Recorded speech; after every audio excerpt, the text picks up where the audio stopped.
Hi everyone, and welcome to 10 Ways to Improve Your LinkedIn Business Results. My name is Sue Elson and I look forward to presenting this webinar to you. We're going to focus obviously on business results, but I'm also going to be providing specific tips and relevant examples. For those of you who don't know me, I'm a member of Golden Key International Honour Society, Melbourne Press Club, Career Development Association of Australia, Australian Society of Authors, Writers Victoria, Small Press Network, Educate Plus, and Australian Women Speakers. My first website went online in 2001, newcomersnetwork.com, and I joined LinkedIn in December 2003, been consulting on it since 2008. And everybody who turns up live today is going to get these files sent directly to them via email. But if you're listening to the recording, you can just go to sueelson.com/latest offer and you will be able to download those files.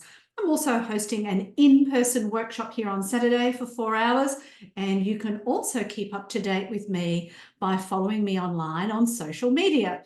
And you can see that I've recorded the numbers. I do this on all of my presentations so that if you go back, you can see the growth, and naturally more than happy for you to connect with me on any of those platforms, as well as click the notification bell to make sure that you receive notifications when new content is added, which is not normally more than 3 times a week, usually once or twice a week. Some recent blog articles that are on my website is the 9 months paid leave. This is a story about McKinsey, who are letting some of their staff members go. That was on 3AW Radio here in Melbourne. And I was also quoted on the topic of quiet cutting when the nature of your job changes for the Daily Mail website. I've now had 68 pieces of content published on the Daily Mail website since 2018, and I've appeared on 3AW Radio 18 times since 2008. I am also the author of 5 books. 2 of those are on the topic of LinkedIn, and this is my most recent one. Both of these 2 books here were finalists in the Australian Career Book Award. And I also have an online course that matches that 5th book. So it goes through everything that's in the book, but it also provides video instructions. It's been updated with all the latest links, and I've reduced the price to just 97 Australian dollars. So if you'd like to check that out, feel free to go to my website and look under courses and you'll see it there. So to begin, I'd like to acknowledge the traditional owners of the land on where we are all based and pay my respects to their elders past, present and emerging. This is not professional advice for your personal circumstances, but hopefully there'll be plenty of things that you can use. And I do encourage you to make notes, because if it's like a dream, if you don't take a record, then you may forget and never do anything. And I'd also encourage you to look for at least 3 things that you can do as a result of attending this webinar, so that the 30 minutes adds up to some kind of value. I'd love to know what has been most helpful to you. Please pop your questions in the chat. And to provide this educational webinar, and I'm an educator at heart, it's about 10 hours of work. So if you can find a way to say thank you by buying a book, following me on social media, providing a LinkedIn endorsement for LinkedIn or LinkedIn training, writing a recommendation for me on LinkedIn if we're connected, or providing a Facebook or Google review. They're the easy, free ways to say thank you. And it's a really good idea to say thank you. So I would like to know a little bit about you who've actually shown up live. What type of business results do you want from LinkedIn? Because the more I know about you, the more I can tailor this presentation, even in just 30 minutes. So are you looking for sales? Number 1, pop that in the chat. Products or services that you're willing to get across. Are you an advocate of some sort, promoting a particular policy or politics or non-profit entity in some way, welfare organisation, something like that? Are you in education at either the tertiary level or providing training to people at any stage of their career or business, or something else? So I really value contributions. So Neil said he's interested in sales, so thank you for that. Also David, sales. Jocelyn, looking to grow my new marketing consultancy and start conversations. Yes, LinkedIn is ideal for one-person operations. You can get started with your business without a website just by using LinkedIn. I'll be giving you some relevant examples for that. Anne is looking for sales, but in the education field. Excellent. And Tricia is both sales and advocacy. Yes, advocacy can also be about brand, getting recognition. So I was at an event last night talking about search engine optimization, and they had in-house SEO experts at this event. And a lot of those have really amazing brands. They're always in the media. And so they don't need to just get more of that, or sometimes they do. They need to change the perception because they've had bad publicity. So yes, brand can definitely be one. And the photo's not me, that's a colleague. Oh, that's all right. No worries, Jocelyn.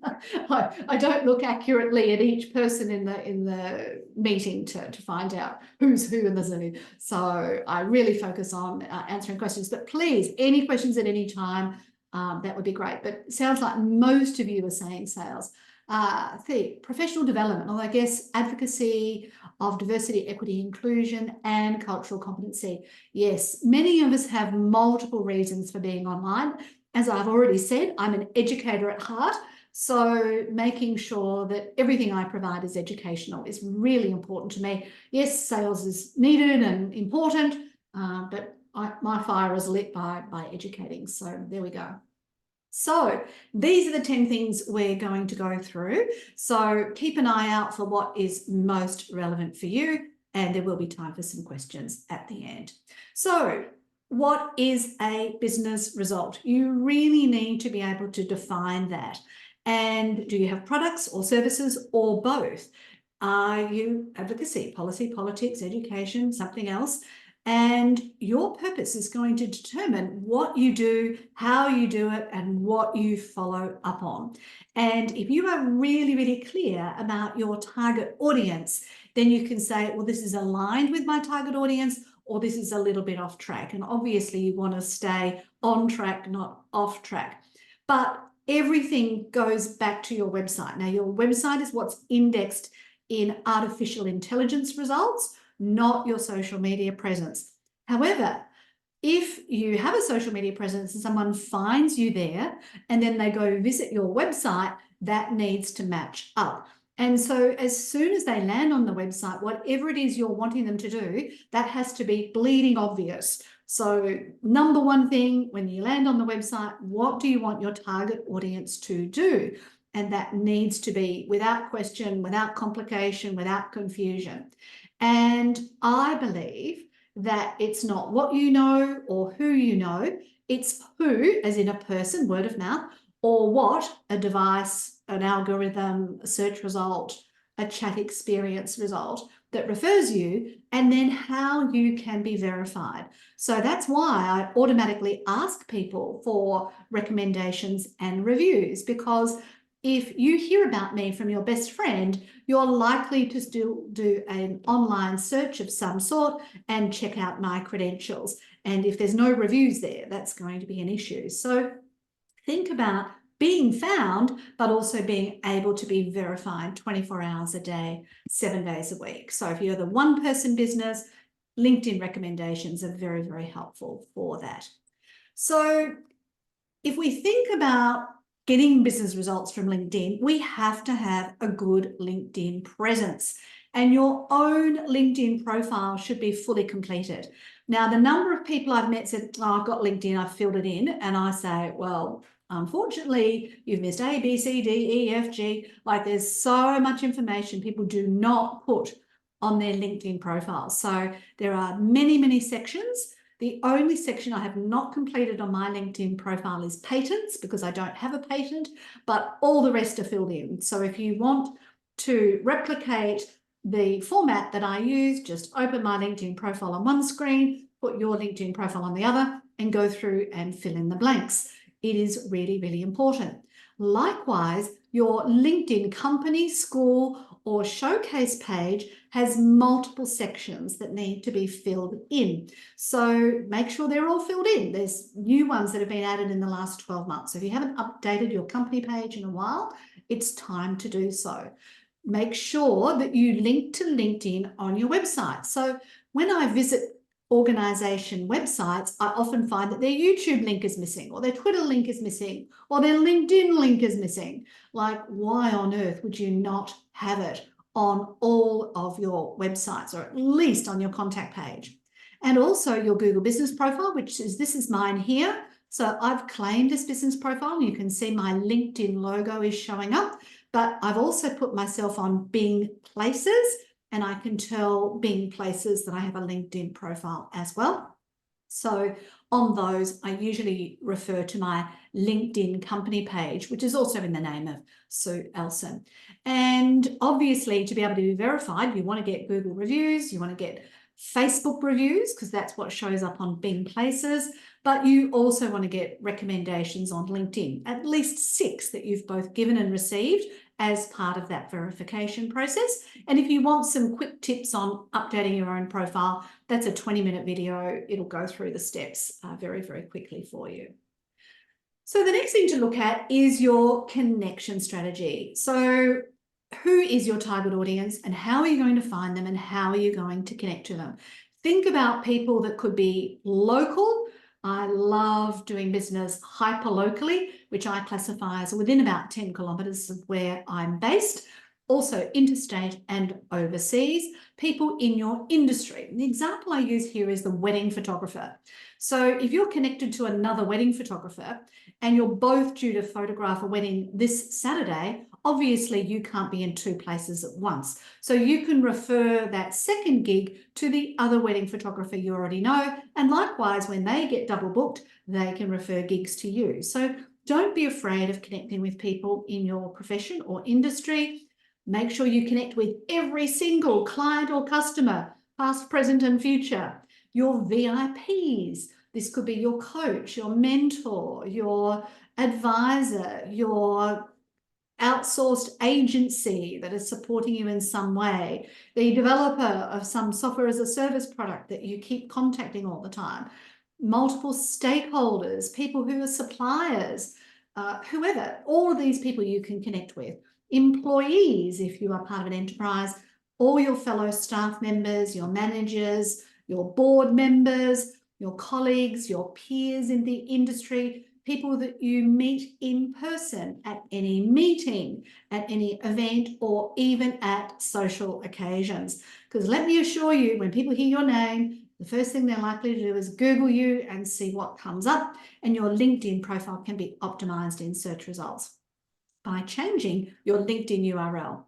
Everyone you meet directly by email, chat, or phone. So every time I have a conversation with someone, or they ring me, or I see a message online, I automatically invite them to connect. And this little scan code feature is available via the mobile phone app. So you can press in the search box and then little dots on the side, that feature comes up. So you don't need to use your phone camera. You use the scan feature on your mobile device. So my 3 favorite words are from now on. Everyone you meet, either online or offline, I encourage you to connect with them on LinkedIn and do it as close as possible to when you actually meet them. So I went to this event last night. I connected with 3 new people. Now, I may never hear from them again. I could follow up if I wish to. They didn't seem too keen on anything to do with LinkedIn, so I just added them to my network. When I add them to my network, it will automatically invite them to subscribe to my monthly online LinkedIn newsletter, and then that will maintain the relationship for me. So that's sort of an automated process. I don't even have to do anything. It just automatically happens. And if it is someone important, like your manager, for example, you need to click on the notification bell on their LinkedIn profile and choose all new posts. So that way your news feed has more of the content that you want to see in it. The next thing is your engagement strategy. So social media is a place where you need to listen as well as speak. So it's not just about posting some amazing sales copy and getting products and services out there.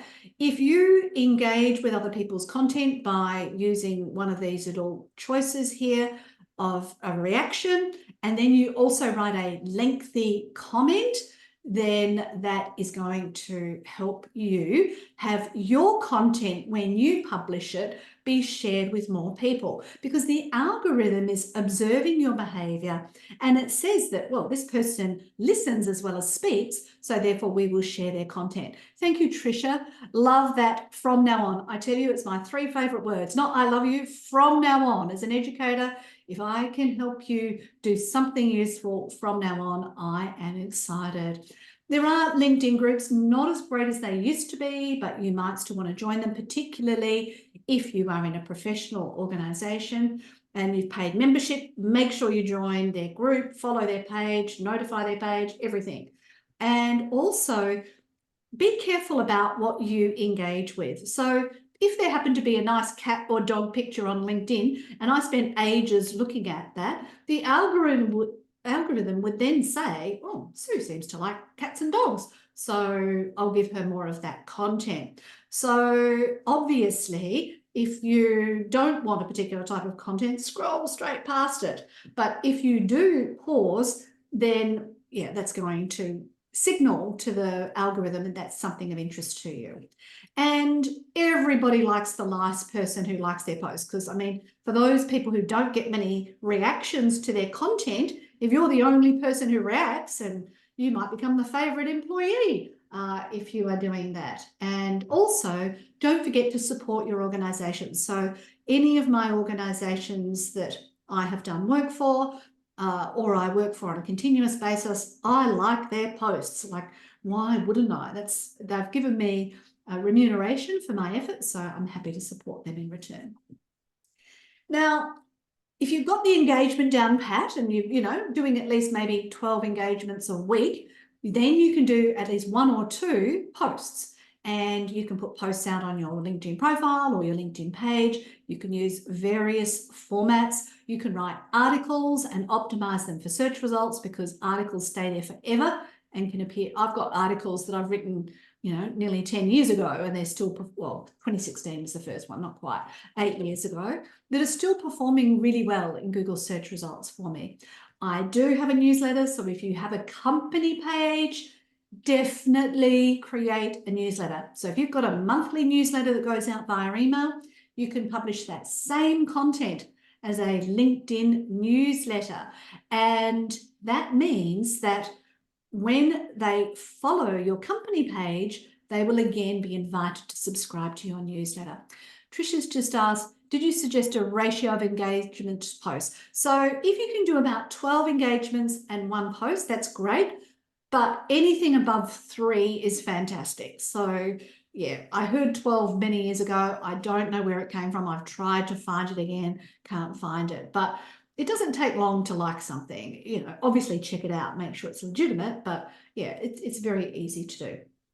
Now, LinkedIn events are fantastic. When they first came out, they were amazing. You can invite 1,000 connections per week. So I do encourage you to put them up at least 4 weeks before the actual event, and then you can invite 4,000 of your connections. Some people have turned off receiving event invitations. So even though you've invited 1,000 people, you may not actually reach 1,000 people, but I just keep showing up. It makes me produce content. It gives me something to share. It makes me create a video, like all the things. So I do it every month. Polls, I saw an academic use a LinkedIn poll to create an article that she had published on The Conversation about business cards. So there you go. You can use polls as your own sort of informal research. And you may also want to check out collaborative articles, which are generated by artificial intelligence. If you respond to at least 3 on a regular basis, you will then be classified as a top voice, and that will appear on your LinkedIn profile. And that's really nice to see. If you're working on behalf of the enterprise, you may wish to create a style guide for your content. So talking about schools, they have a lot of different departments: sports, alumni, academic results, open days, all sorts of things. So you might like to put a topic at the beginning of your post so that people can scroll past it if it's something to do with sports and look at it if it's something to do with alumni. So that can be helpful. Don't forget to include relevant hashtags. I usually say about 3 to 5, as well as a call to action so that you let people know what they can do next. Now, your research strategy. this is also really important. If one of my students many years ago, when I was teaching at the Centre for Adult Education, I was running a course on how to create a simple WordPress website. And they didn't have a WordPress website. They had another one that, believe it or not, they had paid $20,000 for. It was a content website. It was about 6 pages. It had generated 0 results. But this was a person who had been an academic at a university, and on leaving the university, they wanted to edit PhDs. That was what they wanted to get as their business. So I've just did a little query called studying a PhD on LinkedIn, and pretty much anybody who's studying a PhD likes to mention that they're studying a PhD. So as you can see in my results here, there's all these people who've already mentioned studying a PhD, and this person didn't need a $20,000 website. All they needed was to start connecting with these people. The person would look at their LinkedIn profile, see that they offer editing a PhD service, and voila, there could have been business from that. Now, the only issue with doing a search on LinkedIn, whether you have the free LinkedIn account, the premium account, or a Sales Navigator account, is you will be limited by the number of searches that you can actually do. So you can also do a Google Advanced search. So if you go to that link and then you put in the specific words you want to find on someone's LinkedIn profile, you can then find it. So another client of mine is an IT technical support service. And one of the types of clients that he did business for was for accountants and financial advisors. They had the money to purchase his services and the requirements because they wanted to be compliant, and they had risks and all that kind of stuff. So he was based in a particular location. So we started doing advanced searches for anybody who mentioned a suburb, a postcode, or a name that was close to where his office was based. And then that was a list of immediate contacts that would be interested in his services, and he could follow up. So go for it. I mean, if they don't have all their information complete on their LinkedIn profile, but they do mention a couple of words and they're outside of your network, so these are 2nd level and 3rd level connections, maybe they're 4th, 5th, or 6th, you can just use a Google Advanced search and that will search the entire LinkedIn database, because sadly, most people do not complete their LinkedIn profile in detail. And the only thing I do warn you against is don't connect with them and say, hi, I believe you need IT support services. You know, can we book an appointment? I mean, connect and pitch is not a good look. So connect and nurture that relationship as you go, rather than just automatically find them and then hit them up for a sale. The other thing is, rather than going with cold leads, why not reach out to warm leads? These are people who've already shown some interest in what you do. They are people who've looked at your LinkedIn profile. So if you check out who's viewed your profile in the last 90 days, that will give you a list of people who've already checked you out. You can look at who is following your LinkedIn page, people who are reacting to your content or commenting on your content. You could reach out and connect to those. You could anyone who reposts your content obviously loves what you've said.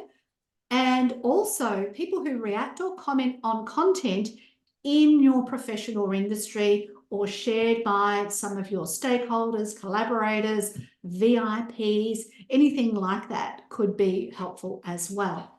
Now, don't forget, you've got existing clients and customers. And my big question for you is, how many of those are already connected with you on LinkedIn?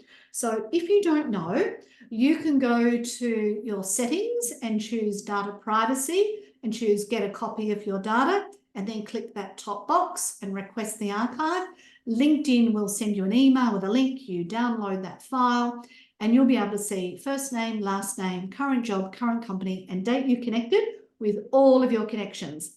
Then you can match that up with your customer relationship management or your invoicing system and say, oh my goodness, only 10% of my clients or customers are associated with my LinkedIn profile or my LinkedIn company page. So maybe now's the time to reach out to those people, connect with them, and invite them to follow the company page. So the more that you can have following the company page, the bigger the digital asset, and then the more value that is for when you sell the business or move on or part of your KPIs, whatever it is. So that's the link to download your data.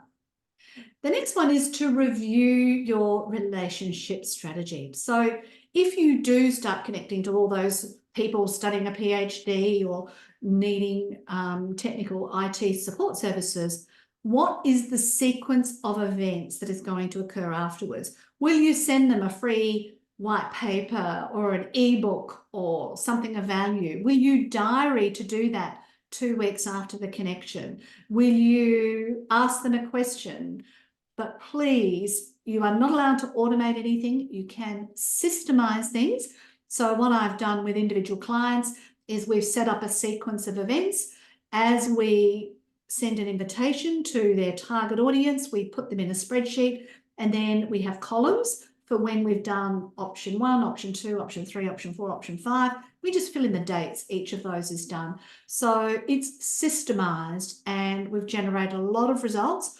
One of my clients, he had a risk management software program that was designed for local government councils. So he connected with all the procurement and business managers and the people who would make that buying decision in those local government councils. And then at a later point, he individually messaged each person with a message that I edited before he sent, which indicated that they'd done this work for other councils, these were the results they got, etc., etc. One message it was, but well after they connected. And believe it or not, he had a 40% conversion rate. So if you build the relationship over time in an ethical way, these are the sorts of results that you can get. But please don't hassle people. I receive requests and, what's most valuable to you, or what's the part of your job you like the most? And I feel like saying, well, read my jolly profile, mate, and don't send me these annoying messages. So please don't make it standardized to the point that it's not personalized. You need to systemize it, and don't pester people, and always find ways to be visible without being annoying. So I have heard that if you post twice a week, you'll get a much better reach than if you post once a week. So if the company page can post twice a week, that could help spread the load further and further. And I still turn up in person. I'm going to another event tonight. I was at an event last night. I've got other events coming up this week, online and offline. So I'm always out and about. So people don't just see me as this person who posts content and looks like that's all I do with my life. I'm actually out and about and doing things. So please take a moment to read the LinkedIn user agreement. That section 8, do's and don'ts, is vital, but also look at the professional community policies. That will give you some really good clues as to how you can utilize LinkedIn for business results. The next one is to support your industry or profession. So you can look for their company page, you can look for the groups if they have any, you can, as it says here, ask a question, you can invite other people to join, you can make sure that people in the group are in your network, lots of different things. You can find centers of influence, people who are talking about the topics related to your industry. You could like those posts so that then other people in the industry know you as a thought leader or an engager or a supporter of the industry. So even if you are a competitor, if they see you as being supportive, that's going to help your business and lead to opportunities that perhaps they can't fulfill, a bit like the wedding photographer. Showcase your membership on your LinkedIn profile. You can add your post nominals after your name, not in the name field, but in the about section. You can add it in licenses and certifications. You can add it in organizations. You can add it as a link in the contact info websites section. Loads of little spots that you can showcase your professional or industry membership on your LinkedIn profile. Consider being an active member on committees and boards. Now, I don't mean turn up and make it look good on your resume. I mean, go along, participate, take action, be a doer, not just a sharer. Because I've been on too many committees where people just turn up for appearances but don't actually contribute. So make sure you do. But then also think about how you could contribute as a speaker, as an author, as a podcast guest, a media expert in your industry, as another way of promoting your industry and profession. And always look to work with people, be open to it. The digital landscape is not like the old school where everybody kept their cards close to their chest. As I say, a high tide raises all of the boats, and there is enough for everyone. Sure, there's plenty of other LinkedIn specialists around the world and in Australia, but we all have different kind of specialties and we're not for everyone. I work best with people who want to do some of the work themselves so that we can do a combined effort. Somebody else might be a done-for-you service. So we're all slightly different. And the final thing is, if you want good business, you've got to support your employees and everybody who's associated with you. And you want to have a really good attraction and retention strategy. So on the company page or the school page or the showcase page, whatever you've got, there is a workplace section and there's a commitment section. So one of the clients of mine is Spectrum Analysis, and we've turned on this little workplace module and indicated some information there in that. Now, there is a lot of candidates who are extremely frustrated and will not even bother applying for a job if you don't mention the salary. So you might think as an employer, you're being smart, oh, I'm going to tell them if they apply. Well, let me assure you, you're missing out on good quality candidates because if they don't know what the money is, they may dismiss you automatically. And Seek, a website here in Australia that advertises jobs, says that you get a lot more applicants and good quality applicants if you actually include the salary amount of the benefits or a range or something on there so that people know what to expect. Social media strategy may be very generic, but it's a good idea to have an onboarding process when people start with you. Here's how we recommend that you update your LinkedIn profile. Here's what we encourage you to do whilst you're working with us. And here's what you need to do when you leave. So for instance, if they had a sales objective in your organisation, you'd want to make sure that everyone they connected to, they also added to the company database when they were in the job, not just add them on LinkedIn and not tell the company about them.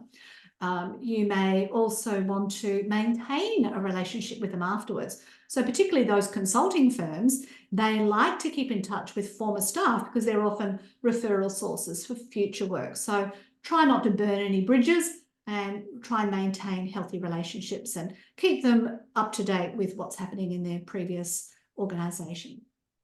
Showcase your enterprise principles. So there are a lot of younger people who sincerely value, let's face it, 60% of the people on LinkedIn are between the ages of 25 and 34. So talking about your approach to the environment, sustainability, climate change, social engagement, social responsibility, diversity, equity, and inclusion, all of these things, they are great stories to share. You might think, oh, well, that's a bit passé, but it's still part of your enterprise and other people don't know about it unless you tell them.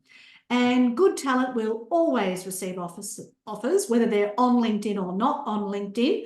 So do your best to offer mutual benefit to your employees and your managers and your board and whoever is involved, and be proud of your team and their achievements. Maybe they've done really well in their hobby or interest outside of work. That would be another nice story to share through your social content.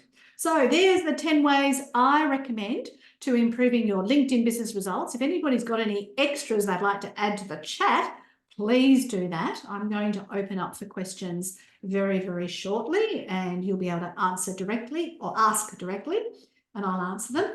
What are the 3 things you can do in 3 hours from now? So there's some statistics that suggest that if you don't do anything within 3 days, you'll do nothing. So if you change your LinkedIn URL, invite everyone you meet from now on to connect with you on LinkedIn and make sure you engage a little bit more often. That would be 3 really great things to improve your business results on LinkedIn.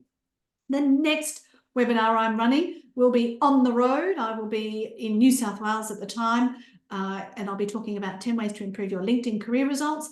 That is also part of National Careers Week. So if you Google National Careers Week, you'll see loads of other events related to careers. But these are all the previous webinars that I have run on the topic of LinkedIn, and you can see all the slides and all the recordings at that link down the bottom. Don't forget, I've got the online course, only $97, and it goes through absolutely everything in my book, and it has videos as well. Everybody who's turned up live will receive those files. Don't forget to follow me on social media, and there's my books and loads more resources on my websites, and also the actual LinkedIn business results. The slides are already there right now. And then if you would like to write a Google review or a Facebook review or just a review on my website, you can scan any one of those QR codes, and this is the one to follow me online. So if you don't want to appear on the recording, just make sure your camera's not turned on, because I'll go exit the slides and stop sharing my screen. And I will open up to the floor for any comments, questions, anything you'd like me to demonstrate in relation to LinkedIn business results. Thank you, Jocelyn, for your thank you message there. Do we have anybody brave enough to unmute and share a question or make a statement? David says this has been, oh, Lynette says this has been really good. Thank you. I try and pack in as much as possible in my 30 minutes. Well, it's just over 30 minutes today. Any other questions? Yes, Tricia. So I'm wondering about pictures and, you know, the things you add to a post. Does that increase the likelihood of people seeing it? I can't guarantee that it will increase the likelihood of seeing it, but I can guarantee if it's a good quality image that it will stop people scrolling. And if it stops people scrolling and the algorithm detects that people are spending a long time looking at something, then that will help it go more viral. So images that tell a story are really, really valuable. So one of the ones that I put up was a picture of me in colour and black and white in one image. And I asked the question, should you have a black and white or colour photo on LinkedIn? And the reason I asked this question is because one of my students, again, back at the Centre for Adult Education, was doing business with China. And the Chinese company said, look, we'd love to do business with you, but you need to update your website. And she said, well, what's wrong with the website? She said, well, all your staff photos are in black and white. Well, she said, well, what's the problem with that? Well, apparently in China, black and white photos are only used on gravestones. So the Chinese company assumed that everybody who worked there had passed away. So obviously, if you had a significant target audience in China who were aware of this, having a black and white photo is not a good idea. Now, that particular post got 32,000 views, would you believe? Because obviously people were looking at saying, it looks like the same picture, but it's not the same picture. And what's the difference? And is there a difference? It was literally exactly the same image, but one was colour and one was black and white. So it stopped people scrolling. It didn't take anybody to another link anywhere else. And so it kept people on the platform, because all social media is a megalomaniac, more people online for longer. And that's exactly what it did. So it met the algorithm requirements and obviously went viral. Thanks. Yeah, you're welcome. Definitely some homework to do from Anne. Do you do one-on assistance? I would greatly benefit from this. Yes, I do. You could start off with an hour. It's 195 Australian dollars, including GST, or no GST if it's overseas. And we get through a lot. And I can just focus on what you need to do for your purpose. So absolutely. A lot of people say that it was far more beneficial than they realised, and they completely underestimated how much they've done throughout their career, even somebody at the early stages of their career. So it's definitely worthwhile. Last week, I was working with somebody who'd spent, I don't know, 30 years in banking and IT, and he was blown away. He's not in the position of losing his job at present, but none of us know how long a job is for. So updating your LinkedIn profile and having a network protects you against any sudden changes in your career or business as well. How do I book this in with you? Just email me or message me on LinkedIn. Either way is fine, and we can make a time. Yeah, thank you for the question. Any others? Just unmute or raise your hand. If you don't want to ask in public, happy to answer quick questions directly after the webinar. No other questions?